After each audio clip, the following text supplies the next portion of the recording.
international program coordinator with Heartbeat International, which is an incredible organization actually based here. It's an international or global company based here doing helping pregnancy help centers. So I'm going to invite her up because she's a lawyer, she's an author, a speaker, and really just a creative person at heart. So you got to live up to this now. Yeah, okay? Thanks. I appreciate that. I'll let everybody.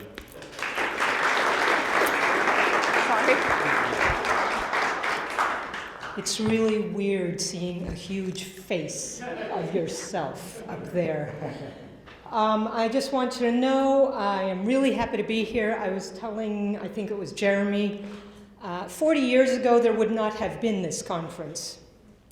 Probably 30 years ago there wouldn't have been a creatives conference because all y'all were on the margins of church.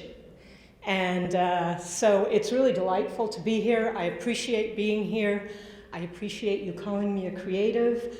Janelle just asked me, oh, are you a creative? And I went like, I'm a lawyer. No. But I am, and I am finally owning it. So yay me. My topic today is It's Not Too Late, but Why Wait? And when Joe asked me to come and speak, that came to my mind immediately because I am, how do we put it tactfully? Like in the last quarter lap, you know? And I don't say that like with shame or anything, it's just the reality. And when you face that reality, and I'm gonna walk back and forth because this pole, I never saw Lorianne. You're lovely wherever you are, because I saw it on the picture, but this is hard. So I come from an Episcopal background. I'm now in a charismatic church, but regardless. In the Episcopal liturgy, the communion liturgy, there is a beautiful moment when the priest holds out the elements and says, the gifts of God for the people of God.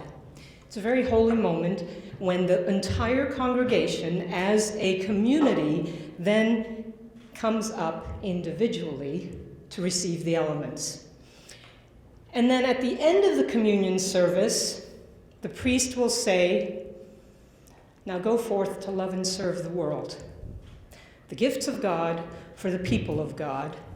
Now go forth to love and serve the world. How many of you here have a gift somewhere on the spectrum of creativity? Raise your hand. You are in the right place. So I want to tell you something. God has given you gifts because you are the people of God, and now you go forth to love and serve the people of God.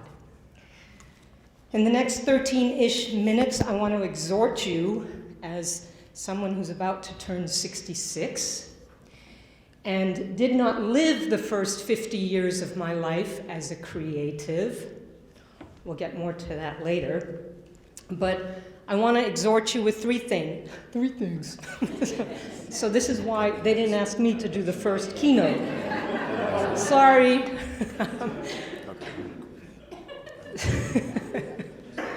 Fan into flame the gift of God. Stir it up.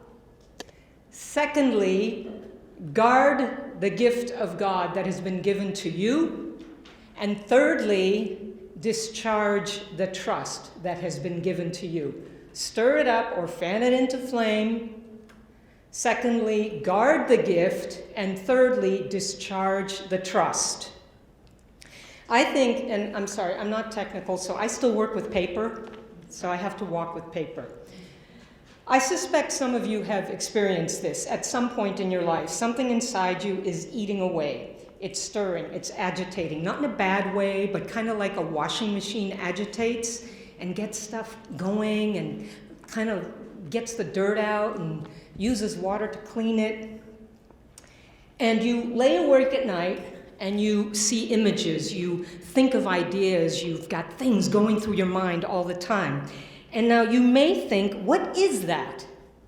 What do I do with that? And when? Or you could be like me, and you take a page out of A Christmas Carol, the best line ever by Scrooge. You may be an undigested bit of beef, a blot of mustard, a crumb of cheese, a fragment of an underdone potato. Or maybe it is the violent churning of the unspoken gift that is in you. And you don't know quite what to do with it, because no one's ever said, that is a gift. Because if you're like me, growing up where I grew, that was not a gift, it was a curse. I did not understand that this thing in me, the compulsion to write about everything. First day at the playground, gotta write about. Had the worst meal ever, have to write about that. I didn't realize that that thing inside me that drove me to write all the time about everything was a gift. So behind me is not me, is a picture of my father. Do we have that picture? Oh, I'm supposed to, oh, thank you, thank you. Do I love the technological people in my life? Okay.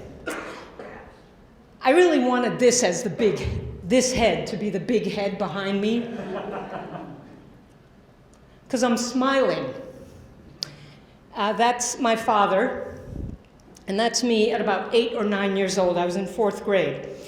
And I was given this assignment, what do you want to be when you grow up? And I wrote, a writer. 4th grade. And so I gave the essay, before I handed it in, to my parents, good Asian immigrant refugees. My mother was the original Tiger Mom. So you can only imagine her response when I said, a writer. No. Write down a lawyer, Alan. You want to be a lawyer. Okay. Because you can't make a living as a writer. Nobody makes money writing. They were the parents. They knew what they were talking about. So you know what I did? I took that gift and I went underground. I went off the radar with that gift. I had no idea what making a living meant, but it sounded really important. And so I gave myself to making a living as a lawyer. Obviously not in 4th grade, but you get the point. So I went underground with my guilty pleasure of writing. And then I would stuff everything I wrote into a shoebox, and the shoebox went under the bed. And that's where everything I wrote lived for years. It was burned eventually, but don't worry, great literary masterpieces were not lost, okay? I know you're all wondering. So in that shoebox, there was a lot of truth. There were a lot of misconceptions. There was a lot of misinterpretation, but it was all like inside me, and it had to come out. And at some level, there was a primitive understanding of and the practice of my gift. In 1981, the movie Chariots of Fire came out. Anybody seen Chariots of Fire? Good, then I don't have to tell you the background. For the 2 of you who haven't seen it, come up to me later. But in the discussion between Eric Liddell, famous Olympic runner, and his sister, who was kind of like chastising him about wasting all of his life running, and he delivers this iconic line. Can you guess what it is? When I run, I feel God's pleasure. And sitting there, like this was the days before Netflix and you actually had to go to a movie theater, I can remember sitting there and thinking, yes, when I write, I feel God's pleasure. When I write now, I feel God's pleasure. And it reframed for me how to approach this gift. That thing inside you, the stirring, the flame, it is not a piece of undigested meat, really. It may very well be the gifting inside you, which is from God, the gifts of God for the people of God. And what evokes in you that sense that you are pleasing God? What is it when you're doing it, you're thinking, yes, this is pleasing to God? And guess what? It usually brings you pleasure as well. It's not that it's not work, but it brings you pleasure as well. So what did stirring up that look like, that gifting inside me? I went to writers' conferences. Although I have to admit, every time I went to a writers' conference, I felt like a total fraud. I felt like, oh, I hope nobody asks me what I've written because it's in a shoebox under the bed, But I went, and I just went for a friend, not for me. I would write. I was writing all the time, in my head. I would read good writers, and I would read bad writers. And I did the hard work of writing, but I did not let people read my work. Because I was doing the second point. I was guarding it. Now there's guarding and there's guarding. I was guarding in this way. I was guarding kind of like a prison guard. A prison guard, nothing in, nothing out. For me, to guard it what I was really guarding was I was guarding my heart.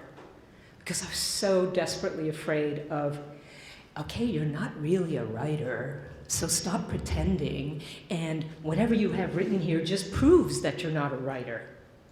That's why I was guarding it. I was keeping it to myself. I was a word hoarder, basically, because I couldn't stand the thought of somebody reading it and thinking, whoa, that's really bad.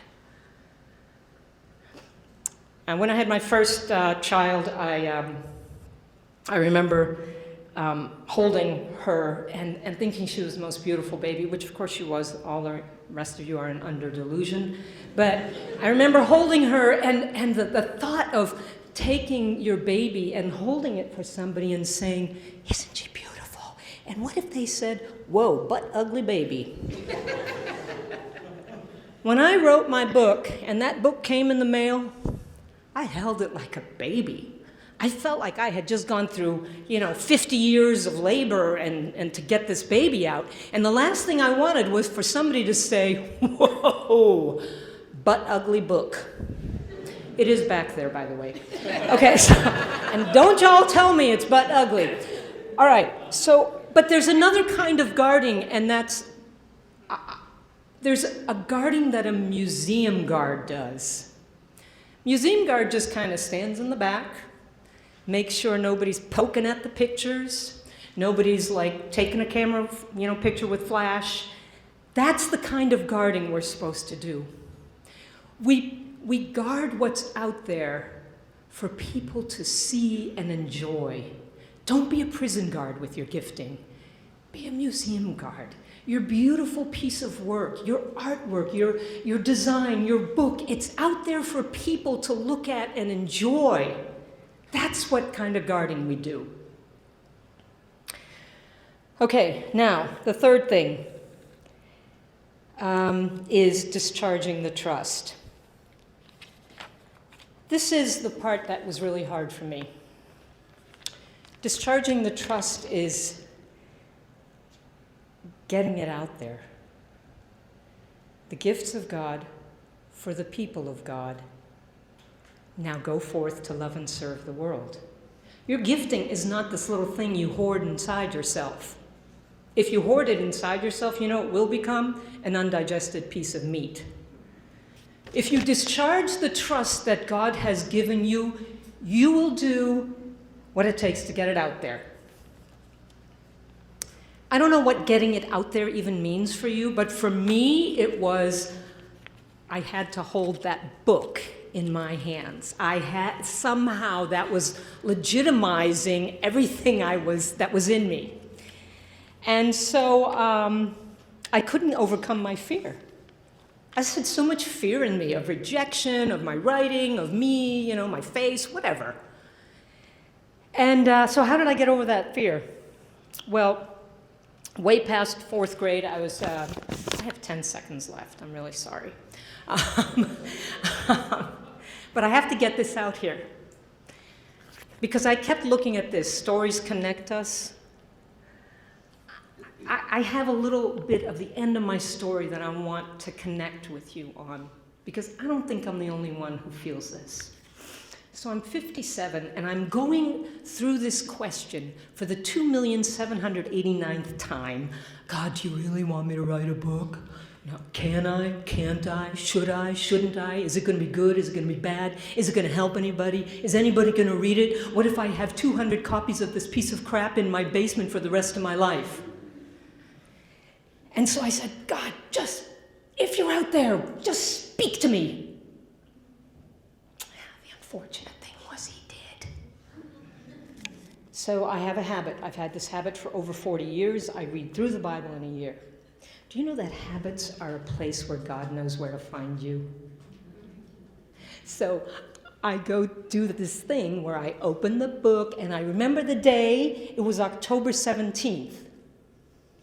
And on October 17th, I opened the book, the Bible, and the first verse I read is,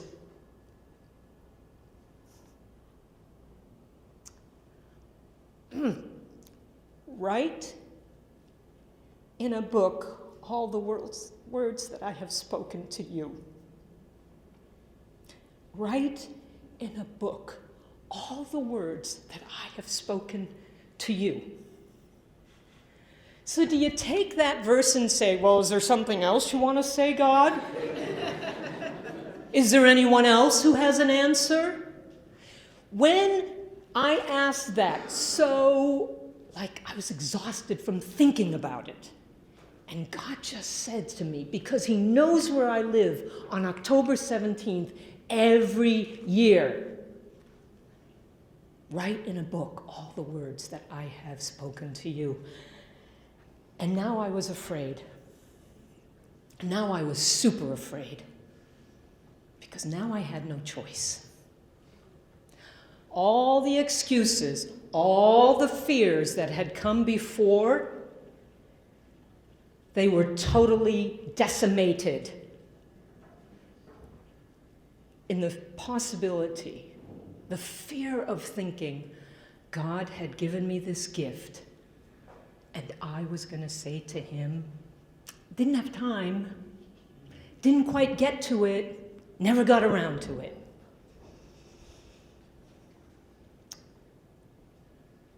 So here's the thing. At 57, after agonizing for years, I decided it was time. You know why I decided it was time? Because all I could think about was standing before Jesus and him asking me, you know that book that I put inside you that kept stirring and agitating for all those years? Where is it? And I know, maybe it sounds like it escalated a little quickly, but trust me, it did, and it should. And it should escalate in every single one of us. Because what if the gift you have been given never comes out? You never discharge the gift that has been given to you. What if the book that God has given you never comes out? What if the painting, whatever it is, whatever the creative piece in you, what if it never comes out? What is the world missing? What will the world never see, never hear, never taste, whatever? And I know it sounds like, oh my, that's dramatic. But do you remember the man who kept amassing fortune, building bigger barns, and he tears it down, builds a new one, and that night the Lord says to him, "Fool, this night your soul is required of you. This is the time you have to create." When we get to heaven, it's a whole different world of creativity opened up. But right now, this is it. One of the distinct benefits of getting older is you realize that so many of the things you feared, they never came true. The things you fear, you got the capacity now, you got the giftings, whatever you need to overcome them. And then the other thing that I would say to you, there is the so what factor. You know what the so what factor is? The so what factor is, what if everything you fear does come true? What if all that fear, all that crap in you, excuse me, this is being recorded, what if all of that inside you, all of it becomes reality? What if my mother was right? I will never make a living doing this. What if I was right? Nobody wants to read that. What if the devil was right? You are wasting your time. So what? So what? Because if all of those things came true, and the book is not helpful, and the book is not a beautiful baby, and it's not the fount of all wisdom, then I will still have written down everything that God told me in a book. And you know what I will do the next day if all of those things become true? I will stir up the flame. I will fan it again. I will do more writing. I will guard the gift, and I will discharge it again. Because you know what? While I have breath, it's never too late. But why would you wait? Thank you.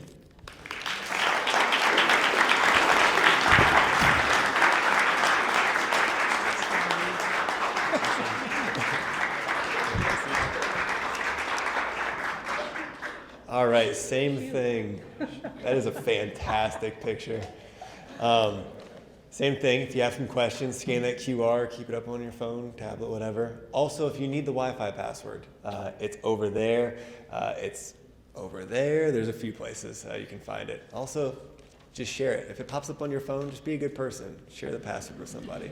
We all know that when it comes up and we have that like, should I share it or not? Always yes, come on. All right, I will look at questions in a second. I have a question for you. Yes. How do we communicate and encourage others of that gift of creativity when specifically Christianity might be a barrier to that person? Because being a Christian these days can mean a lot of things to a lot of people. There's a lot of good and a lot of bad church experiences. Right. What I've found is, and I do have an opportunity to speak to a lot of non-believers or pre-believers, as we like to say. Actually, you know what? It comes down to, can you listen? Can you listen well? And can you listen with love? That's all people are looking for. I mean, you all are creatives. You know what it felt like to have that stirring and not know what to do with it and to be afraid. What did you want to hear? What did you want somebody to say to you? And some of that is just learning to listen well and to respond to what is asked. So I don't have a specific thing because I don't know that there is. I mean, I know it sounds like a kind of dumb answer, but seriously, listening with love and responding with love and helping people find a way that even in small ways they can start to discharge the gift is I think, helpful. That's a great question. Big fan out there of you, from Jordy. Oh. Why are you so amazing? I don't know, it's that picture. You know what? Thank you, Jordy. Do you actually want to answer it? Yeah, I do. Okay. You know, because I can say honestly, if there's anything amazing, it really is Jesus. It really is. All right. If you have any more questions, we got a few minutes. Send them in. I wrote a few of them down though, so I'm good. I'm locked in. I think cultivating this creative gift and bringing it out of younger people is huge, especially not everyone, like we have a pretty, ranging group here from age-wise, but we're all in a place that we can look back and look at younger creatives, and especially having a raw creativity and not really knowing what to do, knowing you might like to draw or paint, or like there's a pleasure to it. It's interesting, there's a pleasure in creating. How do you cultivate that in younger generation, especially when you could probably argue this might be even one of the most creative generations because of just the amount of tools and resources that are available to them? I do have a theory about that. When our kids were young, we exposed them to, that sounds bad, I was going to say we exposed them to everything. That's not what I mean.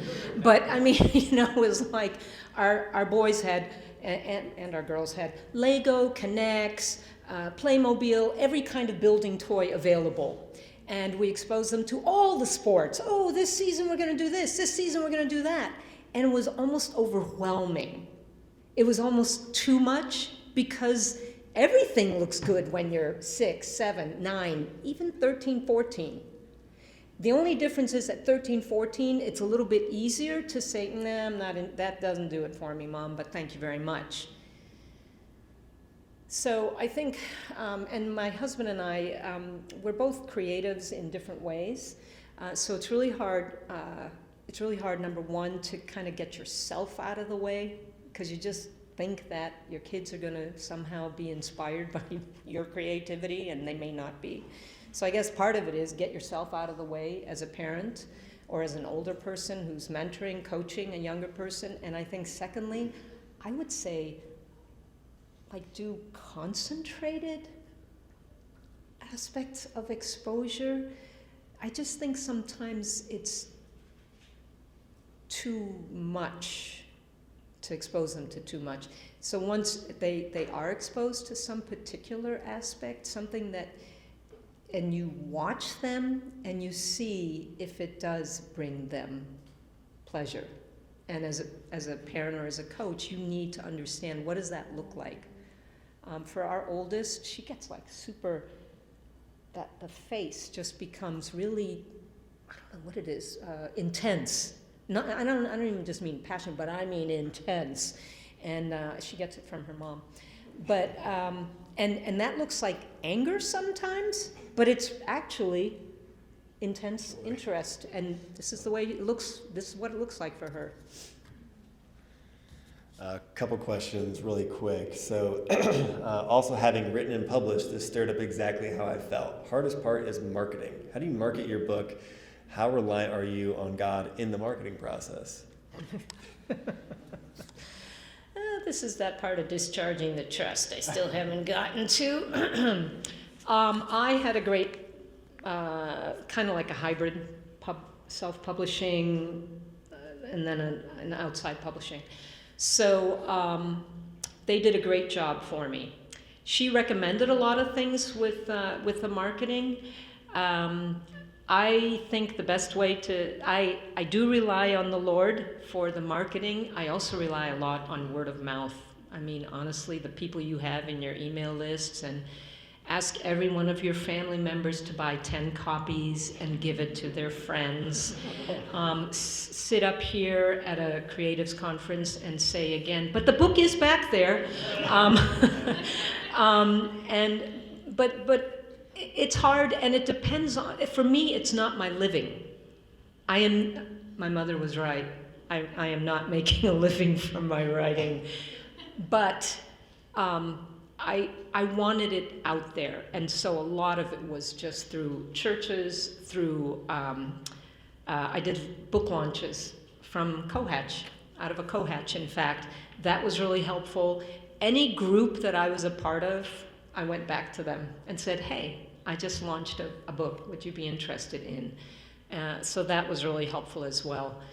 It depends on how important.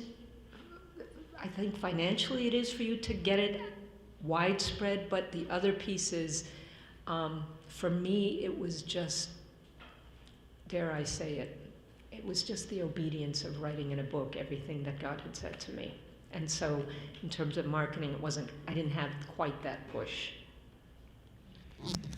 Last one really quick. What's your advice for someone who has multiple very different giftings?